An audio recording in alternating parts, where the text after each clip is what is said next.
تحولات تاجیکستان و جهان را از استودیوی مرکزی رادیو آزادی پیشنهاد شما ازیون میکنیم. من شعلوی گلخوجه هستم. در خدمت شما سلام.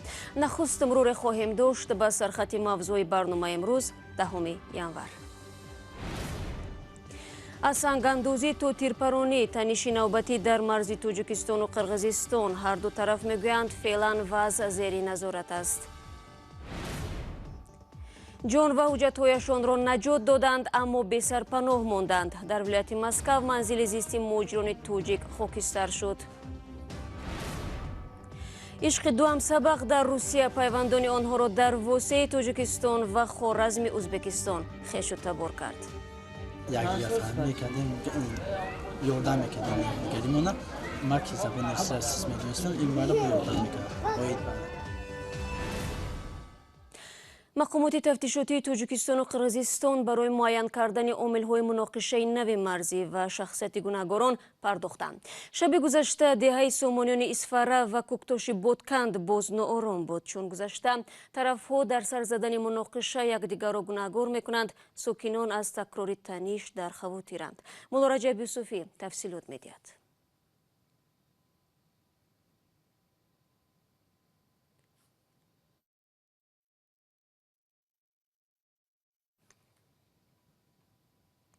بینندگان عزیز، کمی دیرتر تفصیلات بیشتر این رویداد را به شما پیشنهاد خواهیم کرد و حالا میگذاریم به موضوع دیگر. عالمجان بابویف رئیس همکنون سابق حزب اصلاحات اقتصادی تاجیکستان که آخر ماه دکبر از مقام خود استعفا داد، دلیل رفتنش را خالی کردن جای برای جوانان عنوان کرد. او گفت باور دارد در انتخابات قریب الوقوع پارلمانی نامزدها از این حزب پیروز و صاحب کرسی می شوند. سروناز روح‌الله با عالمجان بابویف که عضو کمیته امور اقتصادی و مالیه بود صحبت کرده، نخست نظرش را درباره انداز و پرداخت پرسید. قرض اگر شما گرفته نشید برای چه سال پیش بردن 26%. نکنید بکنید. استحصالات واقعی از 15 انا 20% زیاد فایده نداره. یعنی فایده ما واقعا بلند است. واقعا بلند است. واقعا بلند است. و نظر شما درباره قانون پیشوا چی است؟ آیا فکر نمی‌کنید که این قانون دولت را میراثی یا خانوادگی می‌کند؟ نه. اگر ببینید اگر اون قانون در مدتی در قید حیات بودن جناب عالی افاده می‌کند. یعنی که این به آخر رو از خودشان با دیگرها میراث داشتن نیست. اینها فقط در دوره حیات بودن خودی جناب عالی عملی است. بیرون از اون عملی نیست. شما درباره روش اصلاحات اقتصادی در کشور گویید، مثلا با همین روشی که حاضر ما داریم راضی شده میتونید؟ نه. برای چی؟ اصلاحات اقتصادی بسیار دشوار رفته است. یکم وابسته این دشوار پیشایش از وابسته به سطح بلندی کروپسیون، یکم دوم سطح بلندی اندازها، سیوم تحتی تأثیری مقامات اجرایی قرار داشتن سودهای حکمی، سودهای اقتصادی. این سه عامل اساسی است که رشد اقتصادی نمیموند پیش رفت. این چیزها عملی کرده است. یادتون باشد دفعه گذشته پیام شما جناب عالی درباره کروپسی در سطح پایانی زیاد شدنش خط کردیم. کروپسی بسیار سخت هست. نوان صاحبکاری یک اندازه بزرگ میشه، پیش نمیره. بعد همین یک حالتی بسیار ناگواری ریدیری هست. ریدیر تصرف کردن مالکیتی یک شخص از طرف شخص دیگر. این چیز هم یعنی در ما هست. همین حاضر بعضی صاحبکارایی که هستن صاحبکاری خرد میکنن میرن بیرون به دیگر جا همسن. بعضی صاحبکاران میدونن که مثلا قرقیزستان مونده رفتن، بعضیشون خطای به حتی رفت صاحبکاری دارن، هندوستان به صاحبکاری دارن، روسیه که کنیم اینجا.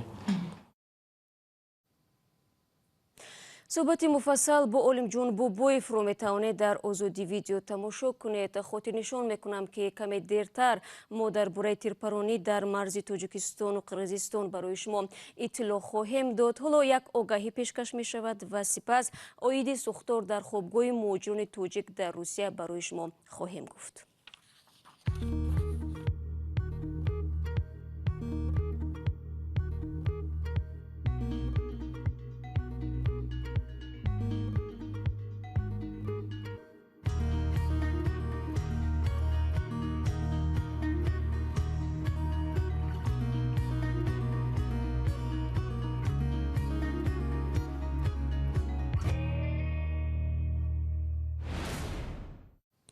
شومی دیروز در نویای دلگاپرودنی ولایت مسکو خوابگاه 20 مهاجر تاجیک سوخته و خاکستر شد.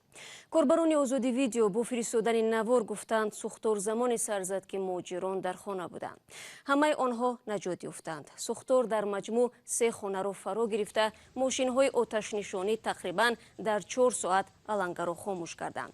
3 روز پیش در نویای رامینسکای ولایت مسکو نیز اقامتگاه موقتی مهاجران آتش گرفته 8 نفر به هلاکت رسید. برخی رسانه‌های روسی نخست گفتند قربانی‌ها توجیکند، بعداً دقیق شد که شهروندان ویتنام می‌باشند. گفته می‌شود شرایط نامناسب زیست مهاجران کاری در روسیه و رعایت نشدن معیارهای بی‌خطری در جای کار و مکان زیست بسیار وقت باعث به سر زدن فاجعه می‌گردد. شما برنامه خبری رادیو آزادی را تماشا دارید. نرخ لیمو یکی از میوه‌های سرخریدار در فصل سرما در بازارهای تاجیکستان تقریباً 50% ارزان شده است. بعضی دهقانان میگویند از چنین ارزانی ضرر دیدند. پرورش لیمو سخت و خرج آن در گرمخانه‌ها زیاد است. به قول لیمو پروران عادتاً زحمت آنها از حساب درآمد جبران میشد. اکثر مصاحبان شعلای عبدالله و علیشیر ظریفی درباره ضرورت افزایش صادرات لیموی تاجیکی به خارج حرف میزنند. افزایش بی‌سابقه حاصل لیمو نرخ آن را در بازارهای کشور به طور نظررس پایین برد. اگر سال قبل نرخ 1 کیلوگرم آن از 8 تا 14 سومانی را تشکیل میداد، حالا آن را با نرخی از 4 تا 7 سومانی یافتن ممکن است. مثلا اون سال 1 کیلو 2 کیلو میخره، این سال میاد 3 کیلو 4 کیلو میخره. کاهش نرخ لیمو اگر مشتریان را خرسند کرده باشد، دهقانان از چنین رنگ گرفتن بازار آن نگرانند. اکبر از ناحیه جیهون محصولاتش را به بازار دهقانی دوشنبه آورده است تا مشتریان بیشتر پیدا کند. به تاکید او پرورش لیمو مهنت و خراجات زیاد را طلب می کند و در صورتی به فروش نرفتن آن دهقانان دل سرد می شوند. ارزان شد سال دیگر که ذوق شوق یعنی پرورش سست می شود، هم یعنی که با دیگر زراعت هم مثال چیکار میکنه از قفای دیگر زراعت میشه، مثال برای پرورش دیگر زراعت. این دهقان خواستار آن شده است که با زیاد گردیدن حاصل لیمو باید صادرات آن به کشورهای دیگر افزایش و 2 روز به راه مانده شود تا 10 ها تن لیمو در سردخانه ها ویران نشوند. خونده چی خیلی فکرش نمیاد، مثلا که من فکر میکنم که این بازار میرم مثلا بیرون هم صادرات میشود، نه که فکر شخصی وقتی که ما میام این بازارهای ولایت ها بازارهای ناحیه‌ها در تقسیم میشود، با فکر ما هم خلاص.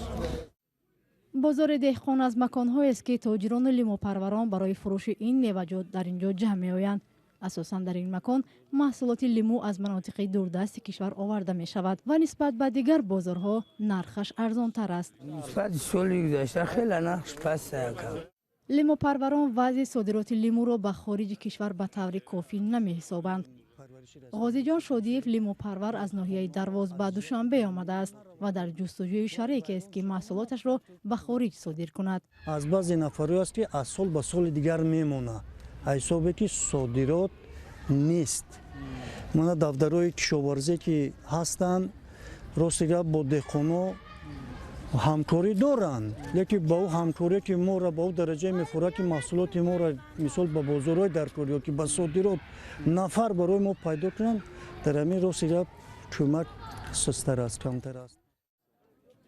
مسئولین وزارت کشاورزی و خدمات گمرک میگویند صادرات لیمو به کشورهای خارج به راه مانده شده است، اما دهقانان در برابر کاهش ارزش لیمو از درست راه اندازی نگردیدن صادرات آن نگرانی میکنند. барномаро идома медиҳем. Дар вилояти мухтори кӯҳистони Бадахшон барои ҷилавгирӣ аз ҳамлаи гургҳо ба шикорчиён силоҳ доданд.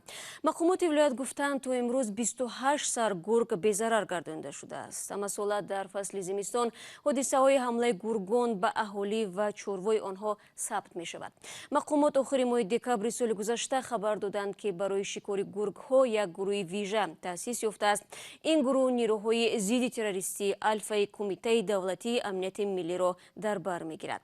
соли гузашта дар фасли зимистон бар асари ҳамлаи гургҳо дар ҷамоати поршиневи ноҳияи Шоҳнон 2 нафар ҷони худро аз даст доданд. сокинон гуфтанд гургон ҳамчунин ҳайвонҳои хонагии онҳоро мекушанд. вақте дилҳо пайванд мешаванд, надонистани забон монеа нест. дар мисоли қаҳрамонҳои гузориши навбатии мо ки домод аз тоҷикистон аст, арӯс аз узбекистон.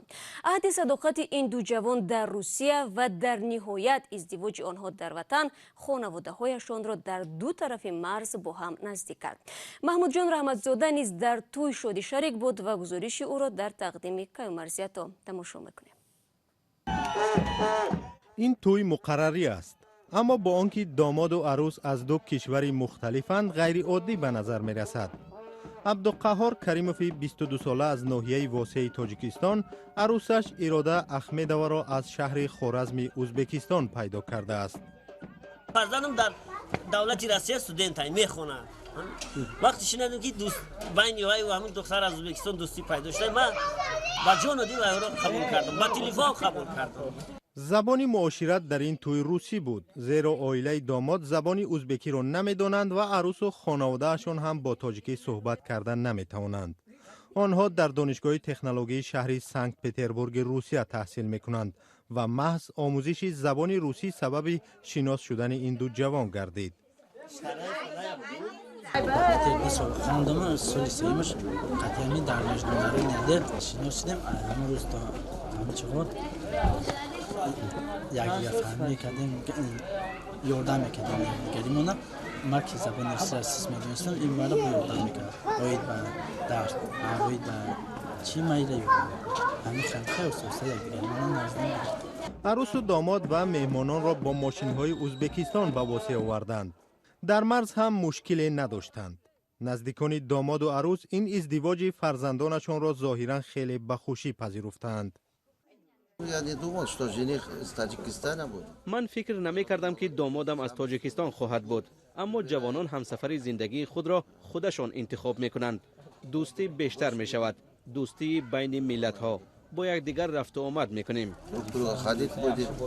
نزدیکان عروس و داماد قبل از برگزاری مراسم توی شیوه‌های برگزاری آن را مصلحت کردند. تخمین می‌زدند که در رسم و تعامل برگزاری این مراسم شاید تفاوت‌های وجود دارد. امو چادری که چادری عروسی ما میزنیم اینو هم میزنن، امو پیش از همه ما شیر میبراریم اینو هم میبرارن، همون کودکی که در دست داماد عروس میتیم ما اینو هم میخیم. فقط همین یک فرق داره که اینو با جورابای عروس تحفه میدیم. در ما دعوای اول بود بازی نیست همیشه.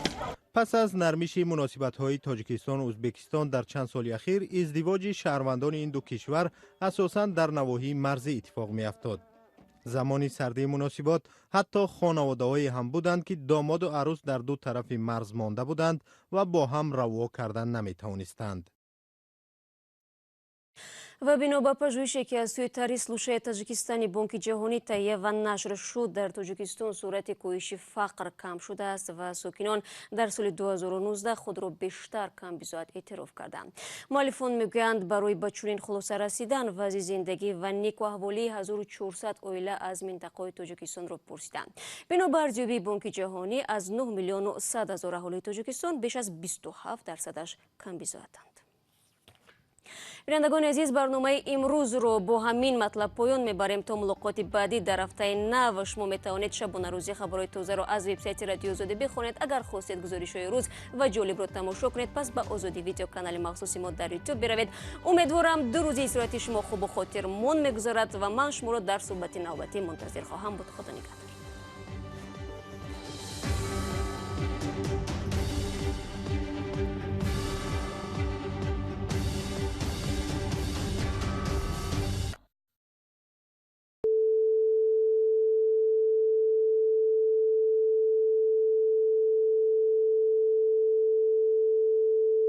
This is Radio Free Europe, Radio Liberty, Praha.